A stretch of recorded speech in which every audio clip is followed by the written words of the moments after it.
University. Learn, research and innovate. Join with us. United Institutions, Coimbatore.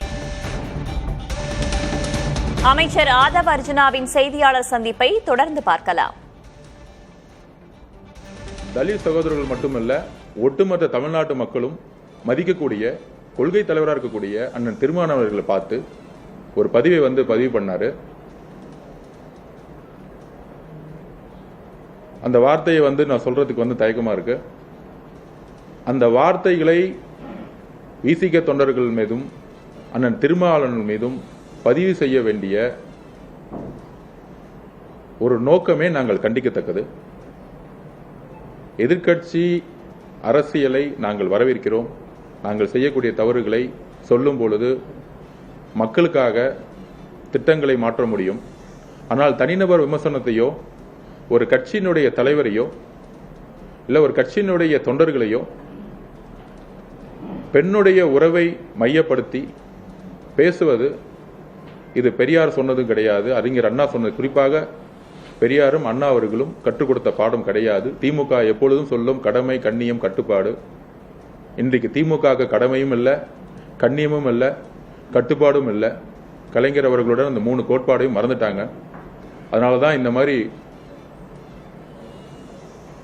ஒரு துணை பொதுச் செயலாளர் இருக்கக்கூடியவர்கள் இந்த மாதிரி பதிவு பண்ணிட்டு இருக்காங்க. இதற்கு திமுக தலைவராக இருக்கக்கூடிய திரு மு.க. ஸ்டாலின் அவர்களுடைய விளக்கம் என்ன? ஒரு கூட்டணியில் இருக்கும் பொழுது நட்புங்கிறது கூட்டணி இது முறிவல்ல. இன்னைக்கு தமிழக மக்களுடைய பீப்புள் மேண்டேட், அதை ஜனநாயக சக்திகள் அதை நிறைவேற்றிருக்காங்க. திமுக எதிர்க்கட்சியாக செயல்படும் போது நாங்கள் அரவணைக்கிறோம். தமிழ்நாட்டின் முதல் முறையாக எங்களுடைய முதலமைச்சர் வெற்றி பெற்றவுடன் எதிரி அரசியல் செய்யாமல் திமுக தலைவர் அவர்கள் வீட்டிற்கே சென்று மரியாதை நிமித்தமாக சந்தித்தார். இந்த ஜனநாயக பண்பு தமிழக வெற்றி கழகத்திற்கும் புதிதாக தோன்றிய எங்களுக்கும் இருக்கிறது. ஆனால் 75 வருஷ கட்சின்னு சொல்லக்கூடிய திமுகவுக்கு அந்த ஜனநாயக பண்பு இல்லை. திரு அண்ணன் ராஜா அவர்களுடைய அந்த ட்வீட்டை நாங்கள் கண்டிக்கிறோம். அதற்கு பயங்கரமான மன்னிப்பு தமிழக மக்கள் மீதும் விசிக தலைவர் அண்ணன் திருமாவளவன் மீதும் அவர்கிட்ட மன்னிப்பு கேட்கணுங்கிறது எங்களுடைய கோரிக்கை. மேடம் கனிமொழி மேடம் எப்பொழுதுமே குரல் கொடுப்பாங்க. ஆனால் திமுக தன்னுடைய சக தோழராகக்கூடிய துணை பொதுச் செயலாளர்கள் பெண்ணையினுடைய உறவை வைத்து பேசக்கூடிய அந்த வார்த்தைகளுக்கு கண்டனம் தெரிவிக்கணும்னு நாங்கள் கேட்டுக்கிறோம். இந்த மாதிரி சொற்களை சோசியல் மீடியாலையும் ஒரு பெண்ணை நோக்கி விமர்சனம் வரும்பொழுது கண்டிப்பாக காவல்துறையை கம்ப்ளைண்ட் பண்ணும்பொழுது நடவடிக்கை எடுக்கணும்னு நாங்கள் சொல்லியிருக்கிறோம். ஏன்னா இந்த அரசை உருவாக்கியது பெண்கள். எந்த பெண்கள் மீதும் சோசியல் மீடியாலேயோ இல்ல அரசியல் ரீதியானையோ ஒரு தாக்குதல் ஏற்பட்டால் கடுமையாக சட்டம் ஒழுங்கை நிலைநாட்ட பெண்களுடைய பாதுகாப்பையும் மாண்பையும் உறுதி செய்ய நாங்கள் காவல்துறையை நாங்கள் கேட்டுக்கொண்டிருக்கிறோம். அதுக்கப்புறம் திமுக தலைவர் கனிமொழி மேடம் நேற்று ஒரு ட்வீட் பண்ணியிருந்தாங்க. நாங்கள் அவர்கள் மீது எப்பயுமே மரியாதை வச்சிருக்கோம். தமிழ் தாய் வாழ்த்தை பற்றி சொல்லியிருந்தாங்க. இதை நாங்கள் ஆல்ரெடி இதை பற்றி விளக்கம் கொடுத்திருந்தோம். திமுக தலைவராக இருக்கக்கூடிய இன்றைய திரு மு.க. ஸ்டாலின் அவர்கள் முன்னாள் முதலமைச்சர், அவர் பதவியில் இருக்கும் பொழுதே இதே கவர்னர் லேட்டஸ்டா ஹோம் செக்யூரிட்டி டிபார்ட்மெண்ட்ல இருந்து ஒரு சுற்றறிக்கை வந்திருக்கு. இது லேட்டஸ்டா வந்தது. அந்த சுற்றறிக்கையில இந்தியா முழுவதும் வந்தே மாதத்தை முதல்ல பாட சொல்லியிருக்காங்க. கவர்னர் கிட்ட அந்த சுற்றறிக்கை வந்திருக்கு. நம்மளுடைய நிலைப்பாடு இதுவரைக்கும் அரசு நிகழ்ச்சிகள் எதுவும் இதுவரைக்கும் நம்ம தொடங்கல. எல்லா துறை சார்ந்த செயலர்கள் அப்பாயின்மெண்ட் பண்ணிட்டு இருக்கோம். இப்ப முதல் நிலவு பதவியேற்பு விழா முதல் நாளே மாண்புமிகு முதலமைச்சர் ஒரு 5 நிமிடம் இதை பத்தி பேசினாரு கவர்னர் கிட்ட. எங்களுடைய கட்சி பேரே தமிழக வெற்றி கழகம், தமிழுக்கு தான் எப்பொழுதும் முன்னுரிமை. அதனால தமிழ் தாய் வாழ்த்த முதல்ல நீங்க பாடணும்னு சொன்னாரு. அதுக்கப்புறம் தனிப்பட்ட முறையில் நானும் கவர்னரை பார்த்தேன். ஆனால் அவர் சொன்னது ஹோம் செக்ரட்டரியில் என்ன சர்க்குலர் வந்திருக்கோ அதை தான் நாங்கள் ஒபே பண்ண முடியும்னு அவர் சொன்னார். பதவி விழா முடிந்தது. 2வது அரசு நிகழ்ச்சியும் பதவி விழா தான். மூன்றாவது அரசு நிகழ்ச்சியும் பதவி விழா தான். இதற்கு முன்பே திரு மு க ஸ்டாலின் அவர்கள், திமுக தலைவர் மு க ஸ்டாலின் அவர்கள் முன்னாள் முதலமைச்சராக இருக்கும்போது பொறுப்பில் இருக்கும் பொழுது சென்னை உயர்நீதிமன்றத்தில் பதவியேற்கும் பொழுது, நீதிபதி பதவியேற்கும் பொழுது இதே நடைமுறையை கவர்னர் வந்து கடைபிடித்தார். அப்பொழுது மு க ஸ்டாலின் அவர்கள் பதிவு போட்டிருந்தார், தமிழ் தாய் வாழ்த்து முக்கியங்கிறது அந்த நிலைப்பாடு தான் சொல்லியிருந்தாங்க. தமிழக வெற்றி கழகத்தை பொறுத்தவரை மாநில சுயாட்சி கொள்கையில் நாங்கள் உறுதியாக இருக்கிறோம். பேரறிஞர் அண்ணா என்ன கூறினாரோ, தமிழ் தாய் வாழ்த்து பாடாமல் இருப்பது மாநில சுயாட்சிக்கு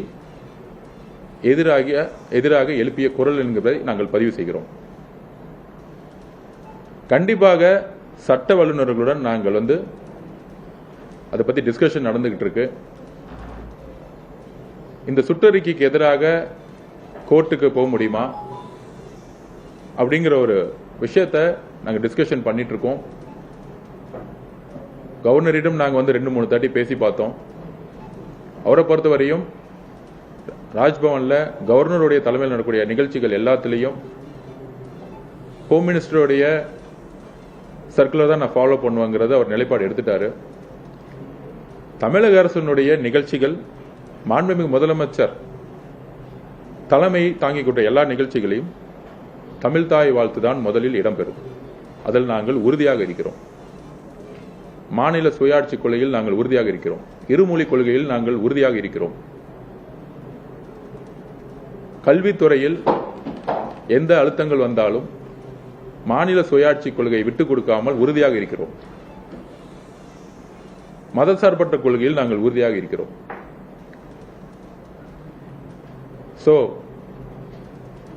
பாராளுமன்ற உறுப்பினர் திருமதி கனிமொழி மேடம் அவர்களுடைய நிலைப்பாடு தான் எங்களுடைய நிலைப்பாடும். எந்த காலத்திலையும் எப்பொழுதும் நாங்கள் தமிழையும் தமிழ் தாய் வாழ்த்தையும் எந்த காலத்திலும் நாங்கள் விட்டுக் கொடுக்க மாட்டோம். அது எங்களுடைய உயிர் நாடி அதை என்பதை பதிவு செய்கிறோம்.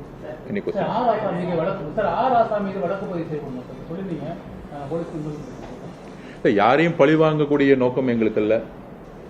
நான் அண்ணன் திருமாவளவன் அவர்கள் வந்து 40 வருஷத்துக்கு மேல என் மீது எவ்வளவோ விமர்சனம் வந்தா கூட அண்ணன் மீது நான் எப்பொழுதும் வந்து ஒருமையில பேசியது கிடையாது. அரசியலில் என்கிட்ட போய் பதிவு பண்ணி பொறுமையாரன்னு சொல்லியிருக்கிறாரு. அரசியலில் வேறுபாடுகள் வரலாம், ஆனால் தனிப்பட்ட தாக்குதல் இருக்கக்கூடாதுன்னு நாங்கள் நினைக்கிறோம். அதுல சொன்ன வார்த்தைகள் ரொம்ப ரொம்ப பர்சனலா அவரையும் காயப்படுத்திருக்கு, விசிக்க தோழர்களையும் காயப்படுத்திருக்கு. அண்ணன் திருமாவளவன் அவர்கள் பதவிக்கோ பணத்திற்கோ ஆசைப்படுவோர் கிடையாது. அது ஒரு 40 வருஷ வாழ்க்கையிலிருந்து எல்லாருக்கும் தெரியும். பதவிகள் தேடி வரும் பொழுது இன்றைக்கு கூட அவர் நினைச்சிருந்தா இன்னைக்கு வந்து அமைச்சரவையில் பதவி எடுத்திருக்கலாம், ஒரு பை எலெக்ஷன் நின்று இருக்கலாம். ஆனால் என்கிட்ட பதிவு பண்ணணும்னா 30 வருஷம் திரு வன்னியரசு என் கூட இருந்திருக்காரு. நான் எம்எல்ஏ எலெக்ஷன்ல நான் நிக்கல. அப்படி நிக்காத பொழுது இன்னொருத்தருடைய வாய்ப்பை நான் வந்து எடுத்துக்கிட்ட மாதிரி ஆயிடும். அதனால வந்து அவர் தான் வந்து எம்எல்ஏவா 2 பேர் தான் இருக்காங்க. அதுல சீனியாரிட்டி படி அவர் தான் வந்து அமைச்சர் ஆகணும்னு திரு வன்னியரசு அவர்களை அமைச்சராக்கியது அண்ணன் திருமாவளவன் அவர்கள். இன்றைக்கு ஒட்டுமொத்த அவருடைய முடிவு ஒட்டுமொத்த கட்சியும் அவருடைய அர்ப்பணிப்பையும் தியாகத்தையும் நினைச்சு பெருமைப்படுது. அதனால தனிப்பட்ட காயப்படுத்தக்கூடிய வார்த்தைகளை வந்து திமுகவும் திமுக ஐடி விங்கும் தவிர்க்கணும்னு நாங்க நினைக்கிறோம். மக்கள் சார்ந்த பிரச்சனைகள் இப்ப நம்ம கடந்த 3 நாட்கள்ல பாக்குறோம். பல்வேறு கொலைகள் நடந்துருக்கு, ஜாதி ரீதியான படுகொலைகள் தொடர்ந்து இருக்கு. சென்னை மட்டும் இல்லாம பல்வேறு நகரங்கள்ல இரவு முழுவதும் விசாரணை போராட்டங்கள் நடக்குது. மக்கள் சார்ந்த பிரச்சனைகள் அரசியல் கவனம் இருக்கு. அதாவது வந்து எத்தனை நாள் ஆகுன்னு உங்களுக்கே தெரியும். துறை சார்ந்த ஒவ்வொரு ஐஏஎஸ் ஆபீசர்ஸோடைய அப்பாயின்மெண்ட்ஸ் வந்து முதலமைச்சர் வந்து ஃபோக்கஸ் பண்ணிட்டு இருக்காரு. உங்களுக்கு தெரியும், காலையில் 9 மணிக்கே அவர் வந்துடுறாரு. ஒவ்வொரு டிபார்ட்மெண்டோட ரிவ்யூங் மீட்டிங்ஸ் போயிட்டு இருக்கு. 50 வருஷ பணிகளை நம்ம வந்து எதை முதல்ல சரி செய்யப்பட முடியும்னா, நான் ஊடகங்கள் முன்பு பதிவு செய்கிறேன். முன்னாடி சிஎம் டேல நீங்க வீடு கட்டணும்னா ஸ்கொயர் ஃபீட்டுக்கு 40 ரூபா 50 ரூபா கலெக்ஷன் பண்ணிட்டு இருந்தாங்க. இதை ஒழிச்சிருக்கோம். நீங்க போய் எங்க வேணா கேட்டு பாருங்க. அப்படி ஒரு குரூப்பே கிடையாது. Party fund, MLA fund, minister fund, இல்ல சிஎம் ஃபேமிலி ஃபண்டு, இதை இந்த ஒரு வாரத்தில் ஒழிச்சிருக்கோம். இது எவ்வளவு பெரிய செய்தி தமிழக மக்களுக்கு, நீங்களே விசாரிங்க. முன்னாடி ரூரல்ல நீங்க வந்து ஸ்கொயர் ஃபீட்ல வந்து ஒரு ஏக்கர்ல டிடிசிபியில போய் அப்ரூவ் வாங்கினா ஒரு பெரிய டீம் வந்து வசூல் பண்ணிட்டு இருப்பாங்க. அதை ஒழித்திருக்கோம். டாஸ்மார்க்ல ஊழலை அமைச்சருக்கான ஃபண்டுங்கிறத ஒழிச்சிருக்கோம். நெடுஞ்சாலைத்துறையில் டோட்டலா எல்லா டெண்டரையும் வந்து ரிவிஷன் பண்ணிட்டு இருக்கோம். பிடபிள்யூடியோட எல்லா டெண்டரும் ரிவிஷன்ஸ் பண்ணிட்டு இருக்கோம்.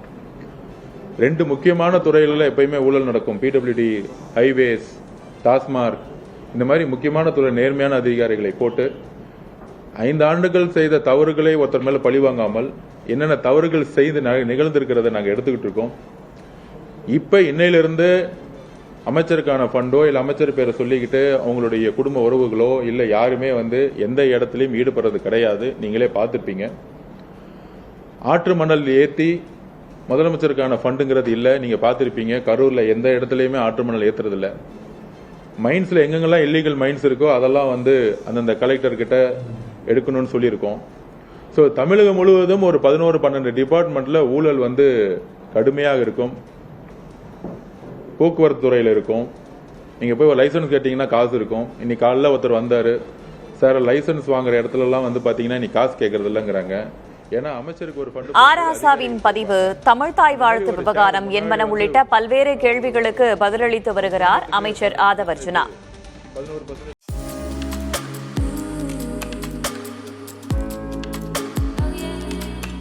UIT. Learn, research and innovate. Join with us. United Institutions, Coimbatore.